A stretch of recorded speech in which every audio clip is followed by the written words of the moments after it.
नमस्कार, मैं हूं निकिता और आप देख रहे हैं सत्य हिंदी। एक नजर डालते हैं अब तक की सुर्खियों पर। बिहार विधानसभा चुनावों में एनडीए को मिल रही भारी बढ़त के बाद प्रधानमंत्री नरेंद्र मोदी ने मुख्यमंत्री नीतीश कुमार और गठबंधन के अन्य नेताओं को बधाई दी है। पीएम मोदी ने एक्स पर लिखा कि एनडीए ने बिहार में चौतरफा विकास किया है और जनता ने उनके कामकाज और आगे के विजन पर भरोसा जताते हुए भारी बहुमत दिया है। उन्होंने नीतीश कुमार के साथ चिराग पासवान, जीतन राम मांझी और उपेंद्र कुशवाहा को भी इस बड़ी जीत के लिए शुभकामनाएं दी। ताजा रुझानों के अनुसार बीजेपी, जेडीयू, लोक जनशक्ति पार्टी रामविलास वाले एनडीए गठबंधन की 204 सीटों पर बढ़त है, जबकि आरजेडी कांग्रेस का महागठबंधन सिर्फ 33 सीटों पर आगे चल रहा है। यह डेटा बुलेटिन बनाने के समय अनुसार तक है।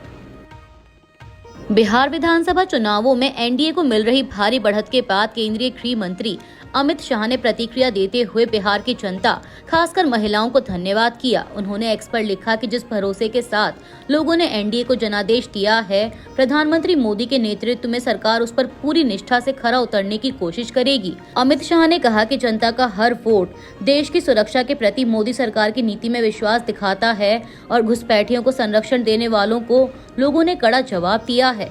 उन्होंने यह भी कहा कि बिहार का रुझान साफ बताता है कि मतदाता सूची का शुद्धिकरण जरूरी है और इसी कारण कांग्रेस अब बिहार में सबसे नीचे पहुंच गई है।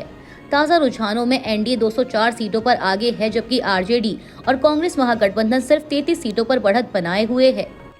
बिहार विधानसभा चुनाव में मोकामा सीट पर जेडीयू के अनंत सिंह ने बड़ी जीत दर्ज की है। उन्होंने आरजेडी उम्मीदवार वीणा देवी को 28,206 वोटों के अंतर से हराया, जबकि जनसुराज पार्टी के प्रियदर्शी पीयूष तीसरे स्थान पर रहे। चुनाव प्रचार के दौरान दुलारचंद यादव की हत्या के मामले में अनंत सिंह पर आरोप लगा था और उन्हें बाद में गिरफ्तार किया गया था। बिहार विधानसभा चुनावों के रुझानों के बीच महागठबंधन के पीछे होने पर कांग्रेस नेताओं की तीखी प्रतिक्रियाएं आई। छत्तीसगढ़ के पूर्व मुख्यमंत्री भूपेश बघेल ने कहा कि शुरुआती रुझानों में एनडीए 3/4 बहुमत की ओर बढ़ रही थी, जिसकी भविष्यवाणी पहले ही अमित शाह कर चुके थे। उन्होंने पूरे चुनाव की जिम्मेदारी मुख्य चुनाव आयुक्त ज्ञानेश कुमार पर डालते हुए कहा कि बिहार चुनाव में उनकी भूमिका बेहद अहम रही है। अगर कोई एक व्यक्ति जिम्मेदार है तो वह ज्ञानेश कुमार है। मैं उन्हें शुभकामनाएं देता हूं, वह सभी बधाइयों के हकदार हैं। चुनाव आयोग ने जिस तरह काम किया है उसमें ज्ञानेश कुमार की बड़ी भूमिका है और मैं उन्हें बधाई देता हूं। वहीं कांग्रेस के वरिष्ठ नेता अशोक गहलोत ने आरोप लगाया कि लोकतंत्र खतरे में है और महाराष्ट्र व हरियाणा जैसी स्थिति बिहार में भी दोहराई गई है। उन्होंने कहा कि चुनाव में धनबल का खुलकर इस्तेमाल हुआ और चुनाव आयोग सरकार का साथ देता रहा। गहलोत ने यह भी आरोप लगाया कि मतदान के दौरान 1,35,00,000 महिलाओं के खातों में 10,000 रुपए भेजे गए, जो निष्पक्ष चुनाव पर सवाल खड़ा करता है। बिहार के मंत्री प्रेम कुमार ने कहा है कि बिहार चुनाव संपन्न होने के बाद अब अगली चढ़ाई बंगाल पर होगी। समाचार एजेंसी एएनआई से बात करते हुए उन्होंने कहा कि बिहार तो एक झांकी है और आगे बंगाल बाकी है। अगला पड़ाव बीजेपी का बंगाल में होगा और वहां पर हम सरकार बनाएंगे और वहां पर हम ममता बनर्जी को सत्ता से बाहर करेंगे। वहां पर जो जंगल राज आ गया है उससे वहां की जनता को मुक्त कराकर रामराज लाने का काम करेंगे।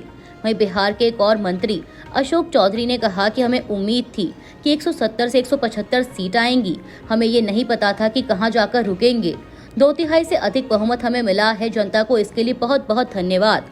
आने वाले समय में महादेव इतनी ताकत दे कि जो हमने वादा किया है उसको हम पूरा करें। बिहार विधानसभा चुनाव के रुझानों पर समाजवादी पार्टी के अध्यक्ष अखिलेश यादव ने तीखी प्रतिक्रिया दी है।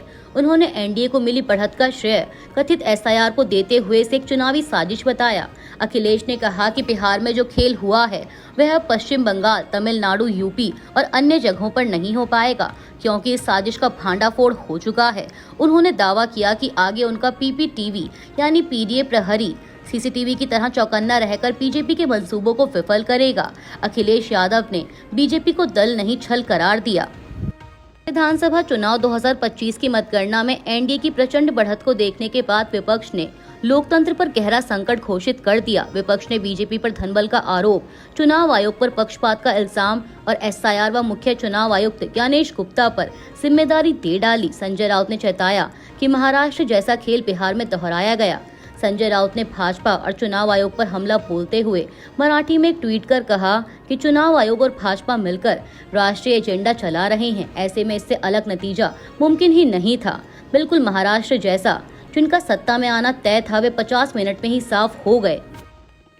कांग्रेस सांसद अखिलेश प्रसाद सिंह ने पार्टी के कमजोर प्रदर्शन पर आत्ममंथन की बात कही है। उन्होंने कहा कि कांग्रेस कहां चूकी, इस पर हम आत्ममंथन करेंगे। हालांकि मैं नीतीश कुमार और एनडीए को बधाई देता हूं। मैत्रीपूर्ण लड़ाई नहीं होनी चाहिए थी।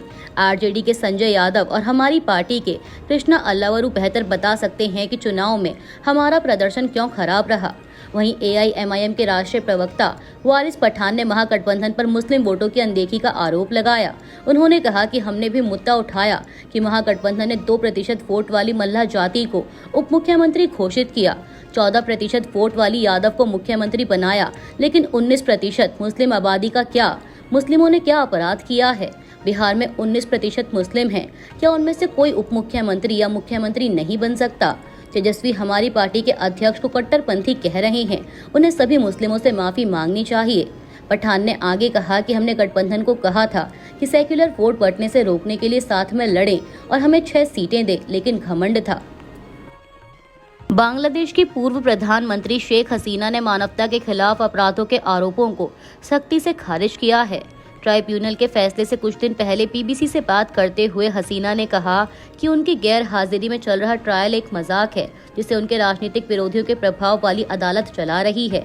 बता दें कि अभियोजन पक्ष ने मांग की है कि अगर वे दोषी पाई जाती हैं तो उन्हें मौत की सजा दी जाए, जबकि हसीना का आरोप है कि यह मुकदमा पहले से तय फैसले की ओर बढ़ रहा है। दरअसल ढाका स्थित ट्राइब्यूनल सोमवार को अपना फैसला सुनाएगा और इसके लिए अदालत परिसर में सुरक्षा बढ़ा दी गई है। यह मामला पिछले साल हुए सरकार विरोधी आंदोलन से जुड़ा है, जिसमें हिंसा हुई और कई लोगों की मौत हुई थी। इसी आंदोलन के बाद हसीना को सत्ता से हटाया गया और उन्हें देश छोड़ना पड़ा। अंतरिम सरकार ने अब उन पर मानवता विरोधी अपराधों का केस चलाया है, जिसे हसीना पूरी तरह गलत बता रही हैं।